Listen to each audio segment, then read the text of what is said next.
அனைவருக்கும் வணக்கம். ஓம் சாய்ராம். நான் உங்க மித்ரா சதீஷ் சேனல்ல இருந்து உங்ககிட்ட பேசிட்டு இருக்கேன்.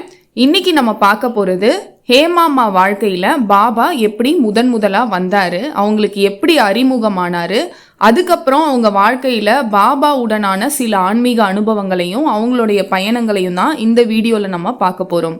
ஹேமாமா என்ன சொல்லியிருக்கிறாங்கன்னு பார்த்தீங்கன்னா, பாபா உடனான என்னுடைய வாழ்க்கை பயணம் மிகவும் தனித்துவமானது, அதாவது ரொம்ப ஸ்பெஷலானது, மனுஷங்களால் கற்பனையே செய்ய முடியாத அளவுக்கு அற்புதமானது.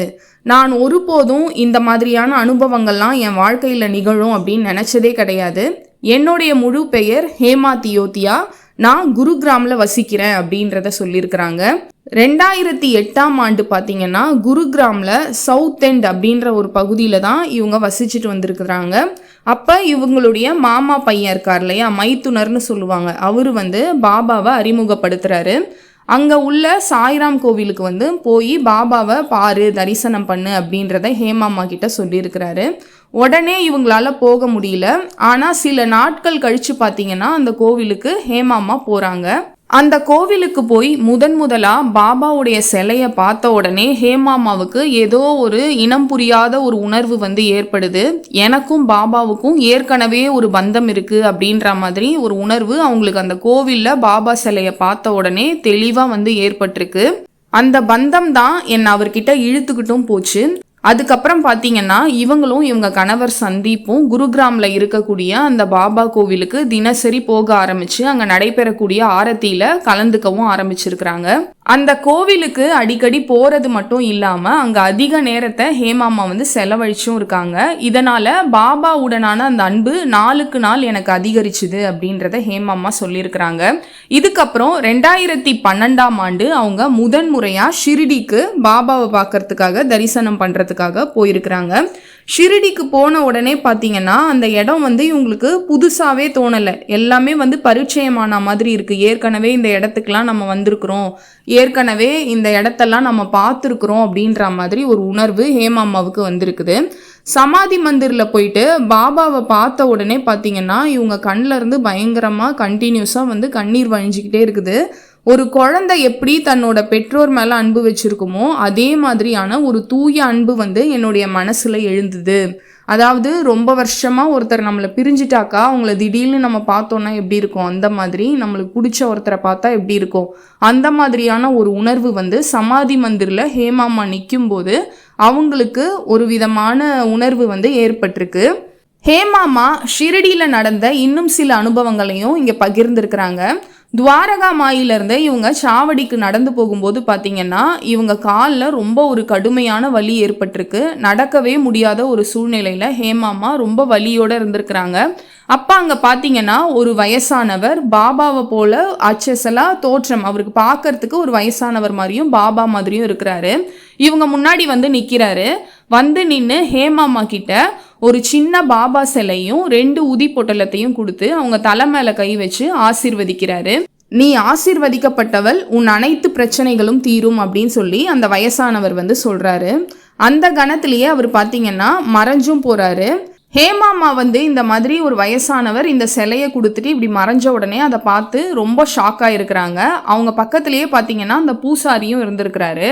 அவர் என்ன சொல்கிறாருன்னா, இது பாபாவுடைய தரிசனம், உன்னுடைய பயணம் பூர்த்தி ஆயிடுச்சு அப்படின்றத ஹேமாமா கிட்ட சொல்கிறாரு. இந்த சிலையை எடுத்துகிட்டு போயிட்டு வீட்டில் நல்லபடியாக வச்சு பூஜிங்க, உங்களுக்கு எல்லா நல்லதும் நடக்கும் அப்படின்ட்டு அந்த பூசாரி சொல்லியிருக்கிறாரு.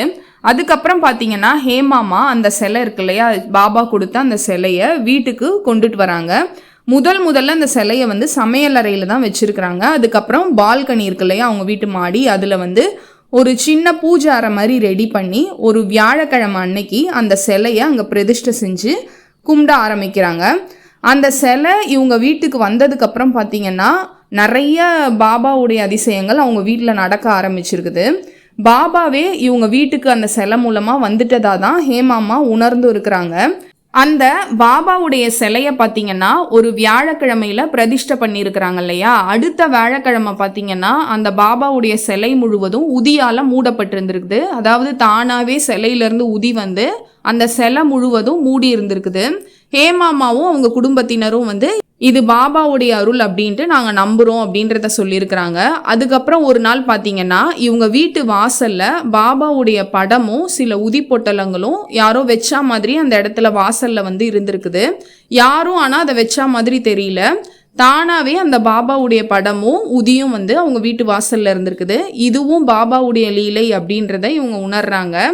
இன்னொரு வியாழக்கிழமை இரவு பார்த்தீங்கன்னா வீட்டு வாசல்ல பாபாவே நேரில் வந்து இவங்க முன்னாடி நின்று இருக்கிறாரு. வா வா அப்படின்னு சொல்லி அவரோட கைகளை நீட்டி பாபா வந்து இவங்களை கூப்பிட்டுருக்காரு. இவங்களும் வந்து அப்படியே கூடவே நடக்கிறாங்க.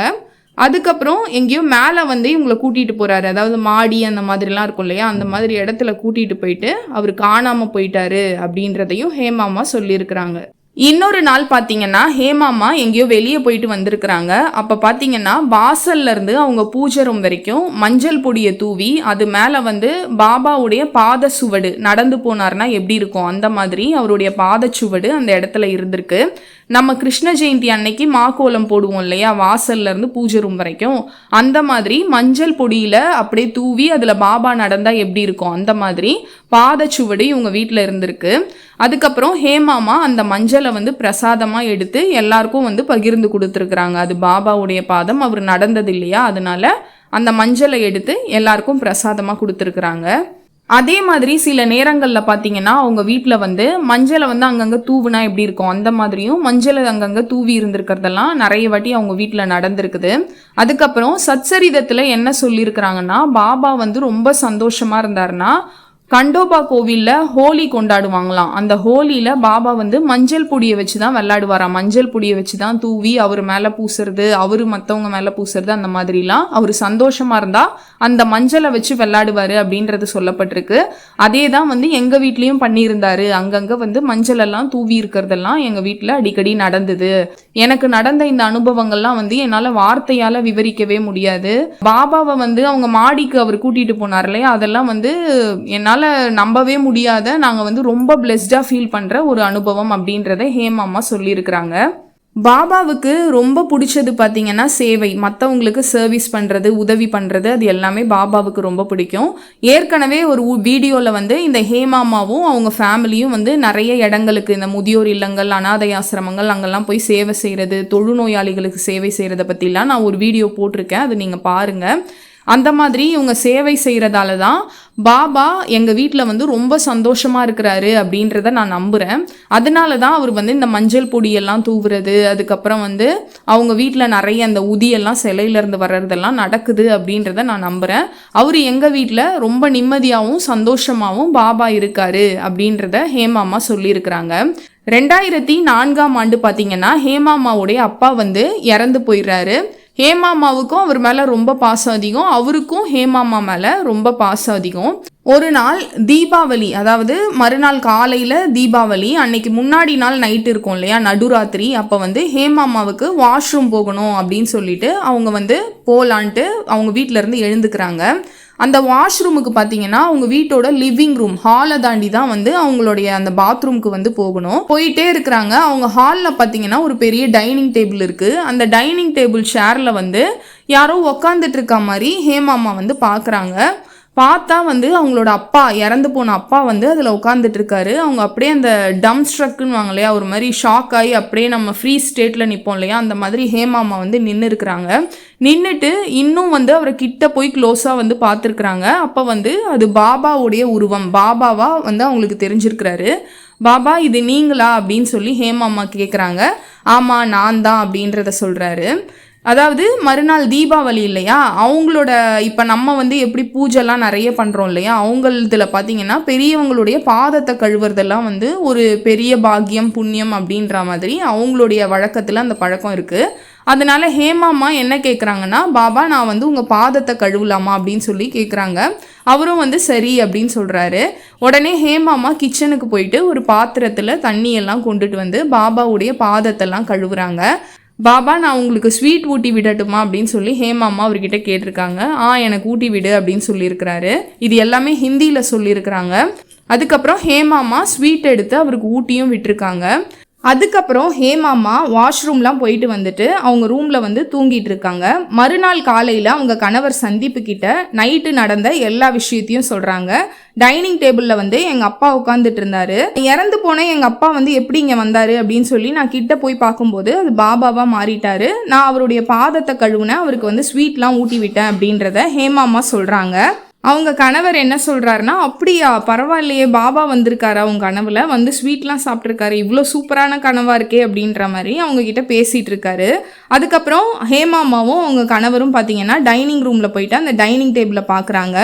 அங்கே பாபாவுக்கு அவங்க கழுவினாங்க இல்லையா அந்த தண்ணி ஊற்றி, அந்த தண்ணியெல்லாம் தரையில் இருந்திருக்கு. அவர் சாப்பிட்டு அந்த மிச்சம் வச்ச அந்த ஸ்வீட்டும் அந்த ஸ்வீட் பாக்ஸும் வந்து அங்கே ஓப்பனில் இருந்திருக்குது. அதுக்கப்புறம் தான் ஹேமாமாவுக்கு தெரிஞ்சிருக்குது, நம்ம பார்த்தது வந்து கனவு கிடையாது, இது எல்லாமே நிஜத்தில் நம்ம பண்ணியிருக்கோம், பாபாவை நிஜத்தில் பார்த்து இதெல்லாம் செஞ்சுருக்கோம் அப்படின்றது ஹேமாமாவுக்கு தெரிஞ்சிருக்கு. கடைசியாக இந்த வீடியோவில் பார்த்தீங்கன்னா ஹேமாமா ரொம்ப எமோஷ்னலாகி அழுதுகிட்டே தான் பேசுகிறாங்க.